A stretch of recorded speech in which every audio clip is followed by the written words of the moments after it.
अस्सलाम वालेकुम दोस्तों, रिवायत टीवी चैनल पर खुश आमदीद है। ये वाक़या तारीख़ की एक किताब से लिया गया है जो कि बहुत मकबूल और मशहूर है। एक दरवेश था जिसका नाम अदहम था। उसका कोई मुस्तकिल ठिकाना न था। वो हमेशा सफ़र में रहा करता था, एक जगह से दूसरी जगह घूमता रहता। इसी तरह एक दिन वो बल्ख नामी शहर पहुंचा और शहर के बाहर एक झुंपड़ी में रहने लगा। एक दिन उसे किसी काम से शहर जाना पड़ा।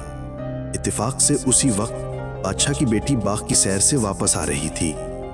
रास्ते के दोनों तरफ औरतें और बच्चे खड़े थे जो शहजादी का इस्तकबाल कर रहे थे। अदहम फकीर भी एक तरफ खड़ा हो गया। जैसे ही शहजादी की पालकी उसके करीब से गुजरी, अचानक एक तेज हवा चली और पालकी का पर्दा उठ गया। फकीर अदहम की नज़र जैसे ही शहजादी की रुख़ ज़ेबा पर पड़ी, वो दिलो जान से उसे चाहने लगा। वो पालकी के पीछे चल पड़ा और बादशाह के महल तक पहुंचा, जहां जाकर वो देर तक महल के दरवाजे के बाहर खड़ा रहा।